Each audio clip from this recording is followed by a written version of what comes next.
ମୁଁ doctor Vijayalakshmi Jena, child kidney specialist, Vijay multi speciality hospital, Niladri Bihar, Bhubaneswar. Madam କଣ କହିବେ ଆଜି ବୁଦ୍ଧ ଆର୍ଟ କଳା ତରଫରୁ ଯୋଉ ଚିତ୍ରକଳା ପ୍ରଦର୍ଶନ ହେଇଥିଲା ଆର ଇନିସିଏଟିଭ ସୁନ୍ଦର ଇନିସିଏଟିଭ କେମିତି ମନରେ ଆସିଲା କରିବ? ଆମର ଯୋଉ ବୁଦ୍ଧ ଆର୍ଟ ଗ୍ୟାଲେରୀରେ ଯୋଉ ଟିଚର ମାନେ ଅଛନ୍ତି ତାଙ୍କର ଚେଷ୍ଟାରେ ତା ସହିତ ଆମର ସହଯୋଗରେ এই ଆର୍ଟ ଗ୍ୟାଲେରୀର ଚିତ୍ରକଳାଟା ପ୍ରଦର୍ଶିତ ହୋଇଥିଲା। ଏଥିରେ 50ରୁ ଅଧିକ ନାମୀ ଦାମୀ ବା ସ୍ୱନାମଧନ୍ୟ ଆର୍ଟିଷ୍ଟ ସବୁ ଯୋଗ ଦେଇଥିଲେ ଏବଂ ସମସ୍ତଙ୍କର ଚିତ୍ରକଳା ଆମ ଜଗନ୍ନାଥଙ୍କ ଉପରେ ବେସ୍ କରି ହେଇଥିଲା। ଯେହେତୁ ଆଗକୁ ଆମର ରଥଯାତ୍ରା ଆସୁଛି ଏବଂ ଜଗନ୍ନାଥ ହେଲେ ଆମର ଆରାଧ୍ୟ ଦେବତା।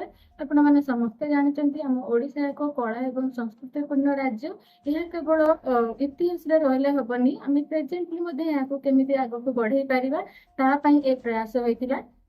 ତ ଆପଣ ଆଉ ମଧ୍ୟ ସେଠି ଆମର ସ୍ପିରିଚୁଆଲ ଗୁରୁ ମାନେ ସବୁ ଯୋଗ ଦେଇ ଏଇ ଆର୍ଟ କଳାର ଏବଂ ଆମର ସ୍ପିରିଚୁଆଲ ହେଲ୍ଥ ମେଣ୍ଟାଲ ହେଲ୍ଥକୁ ଏମ୍ଫାସିସ୍ ଦେଇଥିଲେ। ଆପଣମାନେ ସମସ୍ତେ ଜାଣିଛନ୍ତି ଯେ ଆମର ହେଲ୍ଥର ଡେଫିନେସନ ହେଲା ବୋଥ୍ ଫିଜିକାଲ, ମେଣ୍ଟାଲ ଏବଂ ସ୍ପିରିଚୁଆଲ ୱେଲବିଂ। ଆଜି ହେଲା ଯୋଗ ଦିବସ। ତ ଏହି ଦିବସରେ ମୁଁ କହିବାକୁ ଚାହିଁବି କେବଳ ଫିଜିକାଲି ତ ଫିଟ୍ ରହିଲେ ହବନି, ନିଜକୁ ମେଣ୍ଟାଲି ଏବଂ ସ୍ପିରିଚୁଆଲି ଷ୍ଟ୍ରଙ୍ଗ କଲେ ଆମେ ନିଜକୁ ସୁସ୍ଥ ଏବଂ ନିରାମୟ ଜୀବନଯାପନ କରିପାରିବା।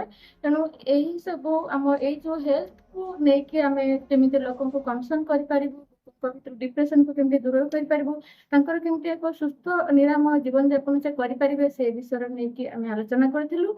ତା ସହିତ ଯୋଉ ନାମୀ ଦାମୀ ଆର୍ଟିଷ୍ଟ ସବୁ ଯୋଗ ଦେଇଥିଲେ ତାଙ୍କ ଚିତ୍ରକଳାର ପ୍ରଦର୍ଶନୀ ହେଇଥିଲା। ସେ ସବୁ ଦେଖିଲା ପରେ ଆମେ ଏତେ ଭାବବିହ୍ୱଳ ହେଇଯାଇଛୁ, ଏମିତି ଲାଗୁଥିଲା କି ପ୍ରଭୁ ଜଗନ୍ନାଥ ଆମ ଗହଣରେ ଆମ ହୃଦୟ ଭିତରେ ସବୁବେଳେ ଅଛନ୍ତି ଏବଂ ସବୁବେଳେ ଆମକୁ ଆଶୀର୍ବାଦ କରୁଛନ୍ତି। ଆମ ଚଲପଥରେ ସବୁବେଳେ ସହଜ କରିବା ପାଇଁ ସେ ଆମକୁ ହେଲ୍ପ କରୁଛନ୍ତି। ତ ଏହା ସହିତ ଏହି ଆମର ପ୍ରୟାସ ଥିଲା କି ଆମ ରାଜ୍ୟର ଆମର ଯୋଉ କଳାକୁ କେମିତି ଆମେ ଆଗକୁ ପ୍ରୋତ୍ସାହନ ଦେଇପାରିବୁ ଏବଂ ତା ସହିତ ଆମ ରାଜ୍ୟକୁ ଗୌରବାନ୍ୱିତ କରିବା ସହିତ ଲୋକଙ୍କୁ ହେଲ୍ଦି ରଖିବା ପାଇଁ ସବୁ କେମିତି ଜୀବନଯାପନ କରିବାର ଯୋଉ ଟିପ୍ସ ସବୁ କେମିତି ସହାୟକ ହେଇପାରିବ ସେ ବିଷୟରେ ଆମେ ଆଲୋଚନା କରିଥିଲୁ।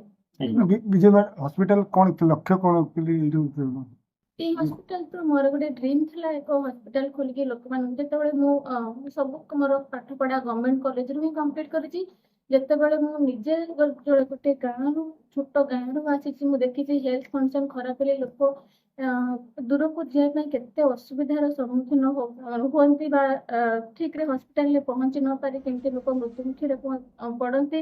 ତ ସାନବେଳୁ ଇଚ୍ଛା ଥିଲା କି ସ୍କୁଲ ସମୟରୁ ଇଚ୍ଛା ଥିଲା କି ହଁ ମୁଁ ବି ଦିନେ ଜଣେ ଡାକ୍ତର ହେବି ଆଉ ଲୋକଙ୍କୁ ସେବା କରିବି। ତେଣୁ ଏଇ ହସ୍ପିଟାଲଟା ଆରମ୍ଭ ଏକ ଛୋଟ ପ୍ରୟାସ, ଲୋକଙ୍କୁ କେମିତି ବେଟର ହେଲ୍ଥ ଏବଂ ସ୍ୱଳ୍ପ ପଇସାରେ ହେଲ୍ଥ ଯୋଗାଇ ଦେବା ଆଉ ମଲ୍ଟିପୁଲ ସ୍ପେଶାଲିଷ୍ଟ ମାନଙ୍କ ସହିତ ଇନଭଲ୍ଭ ହେଇ ସବୁ ଜିନିଷକୁ ସବୁ ପ୍ରକାର ଆମର ଯୋଉ ବଡ ଛୋଟ ପିଲା ଏବଂ ମା ମାନଙ୍କର ହେଲ୍ଥ ମାନେ ତାଙ୍କର ହେଲ୍ଦି ଲାଇଫ ମେଣ୍ଟେନ କରିବାକୁ କେମିତି ମୁଁ ନିଜକୁ ତାଙ୍କୁ ସହାୟକ ହେଇପାରିବି, ସେଥିପାଇଁ ଗୋଟେ ଛୋଟ ପ୍ରୟାସ। ଆମ ମାଧ୍ୟମରେ ବାର୍ତ୍ତା ରହିବ କଣ ଆଜି ଯୋଗ ଦିବସ ଅଭିଜ୍ଞଙ୍କ ବାର୍ତ୍ତା?